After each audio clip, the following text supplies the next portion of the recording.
Mister ladies மெய்யன்பர்களுக்கு உங்கள் பாரம்பரிய வைத்தியர் உங்கள் ராஜசூரியன். அற்புதம் ஆனந்தம் மெய்யன்பர்களே, இன்றைக்கு நிறைய பேருக்கு கேன்சர் பிரச்சனை நிறைய வந்திருக்கு நாட்டில்.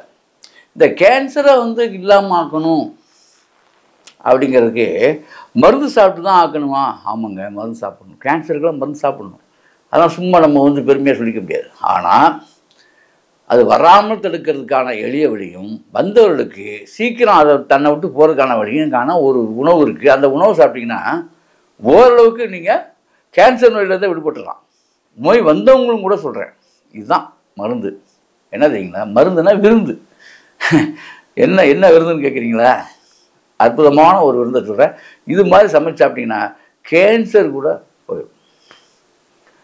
பூண்டுங்க, வேறு ஒன்றும் கிடையாது. பூண்டு இருக்குது பார்த்தீங்களா? வெள்ளை பூண்டு நல்லா கிட்டத்தட்ட 1/4 கிலோ வெள்ளை பூண்டை நீங்கள் உரிச்சு வச்சுக்கணும். பூண்டு குழம்புன்னு கேள்விப்பட்டிருக்கீங்களா? அந்த மாதிரி 1/4 கிலோ வெள்ளை பூண்டு. அதில் காலிஃப்ளவர்னு ஒன்று இருக்குது.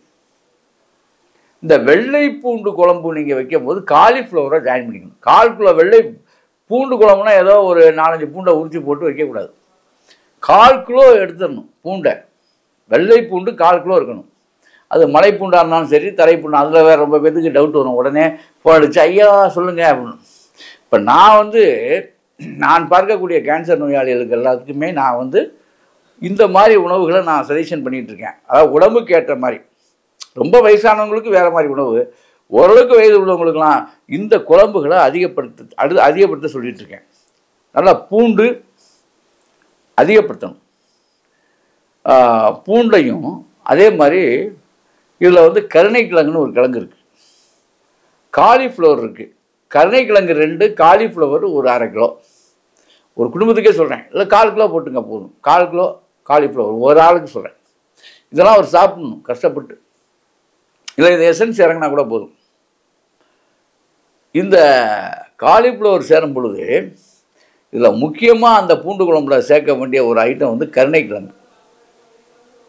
இந்த கருணைக்கிழங்கு, காலிஃப்ளவர் இந்த 2 மிக்ஸ் ஆகும்போது இதோடு நீங்கள் ஆக்ட் பண்ண வேண்டிய ஒரு அற்புதமான ஒரு காய் ஒன்று இருக்குது. அதுதான் வேறு எந்த காயும் இல்லை, கொத்தவரங்காய். இந்த கொத்தவரங்காய், காலிஃப்ளவர், கருணைக்கிழங்கு 3 காம்பினேஷன் சேரும்போது அங்கே ஒரு ரசாயன மாற்றம் ஏற்படும். இது அனுபவ உண்மை. இதை 1/4 கிலோ பூண்டு போட்டு கொதிக்க விட்டு குழம்பு வைக்கிறீங்கள, அந்த குழம்புல இதை போடணும். போடும்போது இதுக்கு ஒரே ஒரு விஷயம், தயவு செய்து புளி மட்டும் சேர்க்கக்கூடாது. தயவு செய்து புற்றுநோயாளர்கள் புளி சேர்க்கக்கூடாது நண்பர்களே. தக்காளி சேர்த்துக்கொள்ளலாம். தக்காளி நாட்டு தக்காளி கிடைச்சா ரொம்ப நல்லது. அப்படி போட்டு இந்த பூண்டு என்ன சார் அப்படியே முழுசாக உரிச்சு போடணுமா அப்படி ஒரு டவுட் உங்களுக்கு வரும். ஆமாம், முழுசாக உரிச்சு போடுறத விட 2ஆக வெட்டி போடுங்க. அதில் அப்படியே வெந்துடும். அது வெந்து நல்லா வேக விடணும், அதான் முக்கியம். அப்புறம் சோம்பு இதெல்லாம் போட்டுக்கலாம். நீங்கள் அதுக்கு தேவையான விஷயங்கள் எல்லாம் பண்ணிங்க. இது நல்லெண்ணெயில் வைங்க. அந்த குழம்பு எப்படி நல்லெண்ணெயில் வைங்க. வச்சு கடலெண்ணெயிலையும் வைக்கலாம், தப்பு இல்லை. கடலெண்ணெய் சுத்தமாக, நான் சொல்கிறது செக்கு எண்ணெய், சுத்தமான எண்ணெய். இது மாதிரி தயார் பண்ணி இதை காலை மதியம் இட்லிக்கும் வச்சுக்கோங்க, மதிய சாப்பாட்டுக்கு வச்சுக்கோங்க. எவ்வளோலாம் நீங்கள் அந்த பூண்டு 1/4 கிலோ பூண்டு உள்ளே போயிடும். அதான் மெயின். அதில் வேகிற பூண்டு, இந்த காய்கறிகள் நான் சொன்ன அந்த 3 காய்கறிகள் உள்ளே போயிடும். இந்த 3 காய்கறியும் உண்மையாகவே இந்த புற்றுநோயுடைய புண்களை ஆற்றுகின்ற அருமருந்தாகவும், இதை நீங்கள் சாப்பிட்டு பார்த்தா தெரியும். இந்த புற்றுநோயாளர்கள்லாம் ஒரு 5 நாளைக்கு இது எடுத்தாலே உடம்பு லகுவாகும், வலி குறையும். ஆகவே அன்பர்களே, இப்படி செய்து அப்படி வாழுங்கள். அற்புதம் ஆனந்தம்.